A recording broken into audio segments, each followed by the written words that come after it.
If you believe the internet, one of the most fascinating aspects of the German language is that there is a word for literally everything. So, if you need a word to describe that feeling you get when you realize that time is running out for you to achieve something and you're about to miss the opportunity, then German is the language for you. Well, it's a nice thought, but the reality is a bit more subtle than that. In fact, it's no harder to express yourself precisely in English, or French, or Vietnamese, or Navajo, or any language. English may not have one single word that captures every single meaning of the German word Torschlusspanik, but it can still describe it quite easily. But let's start with a fundamental question.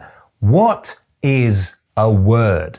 Now that might seem to be a very simple question, and after all, we all know what a word is, but when you stop to think about it for a moment, it's actually quite weird. You might instinctively say that this is one word in German, but 4 words in English, but is this helpful or even accurate? The English is a single phrase made up of a number of smaller nouns, but exactly the same is true of the German. It's just that in English, we keep the spaces in, but in German, we take them out. Or consider this. Does it make any kind of sense to say that there is a word for it in British English, but not in American English?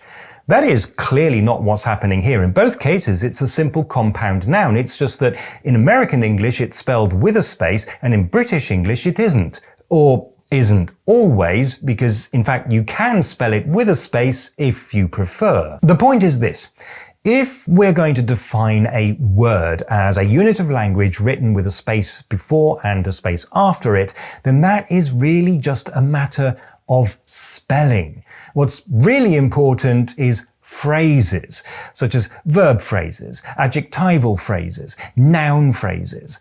This is a noun phrase, and this is also one noun phrase. Now, it is true that a word in one language may not have a perfectly accurate translation in another language, but this is actually the norm and not the exception. And it works in both directions. While it is often tricky to find a perfect English equivalent of Fernweh, it's also not always easy to find a perfect German translation for awkward. But in any given context, you can usually find a reasonably good way of expressing the same thing. You might have to rewrite the entire sentence to do it, but that is the art of translation. You don't translate words, you translate ideas. So it may be true that there is no exact English equivalent of Kummerspeck, which is weight gained through overeating in response to some kind of emotional stress. But all that means is that if you want to translate this sentence, you can't do it like this. You have to find some other strategy to convey the same information. And while we're on the subject, the literal translation of Kummerspeck is not grief bacon. Although Speck can be used to describe something very similar to bacon, its basic meaning is actually fat, especially if you're talking about pork fat or whale blubber. And it can also be used humorously to refer to excess fat on a human. Sometimes, and this may shock you, the internet tells you flat out lies. For example, that the German word Fremdschämen has no English translation.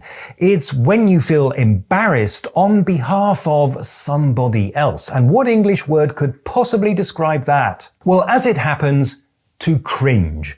And what makes this one particularly interesting is that in recent years, the German language has actually borrowed the English word cringe, particularly on social media where the young folk like to say, das ist sowas von cringe, instead of, das ist ja zum Fremdschämen. By the way, I'd like to campaign for the return to the English language of the adjective cringeworthy, which I just feel is so much more expressive than the more modern cringy. But that's just my personal preference, you don't have to listen to me. A lot of internet lists of awesome German words contain terms that simply aren't in widespread use. An example of this is Backpfeifengesicht, which by the way can be very easily translated into English as slappable face. According to the Digital Dictionary of the German Language, this is a word that suddenly appeared in 1958, immediately disappeared, and then had a couple of comebacks later on. Basically, it was kind of a meme and is now only really found in articles about allegedly untranslatable German words. That likely accounts for the little spikes in usage in the past 10 years or so. And then there are all the very specific technical terms that nobody ever actually uses, such as this one, which was one of 3 official titles of a very obscure piece of legislation. These are the other 2.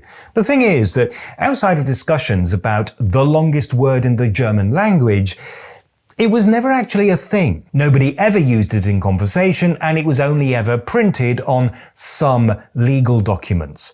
If we're going to take this as an example of a typical German word, then the longest word in the English language has 190,000 letters and would take about 3 hours to pronounce. It's the full chemical name of a protein, but everybody just calls it Titin. Which leads me on to the subject of long words, and it is true that in German it is theoretically possible for a noun to be as long as you like. In reality though, once you get to something the size of, let's say, Autoversicherungsgesellschaften, it starts to get tricky even for native speakers, so this is kind of the limit. So yes, you could write this, but this would be the more natural way to do it. And all those long words starting Donaudampfschifffahrtskapitän and so on, they were coined as part of a once popular parlor game and never actually used in reality. And it's not even as if German was any better than English at coining new words. In fact, English is famously very good at it. Recent additions to the lexicon include, for example, hangry, which is the feeling you get when you're so hungry that you become irritable, or truthiness, which is an assertion that has the ring of truth about it but is not in fact backed up by any evidence. Every language has its idiosyncrasies, and it is often tricky to translate from one to another. But that doesn't mean it's impossible unless there's some kind of wordplay involved. The claim that German has a word for everything is misleading, because meaning is actually conveyed by phrases. Or, to put it another way, don't believe everything you find on the internet. So, now all I have to do is to invent a word that means, look down there, there's a link to another video that you might enjoy.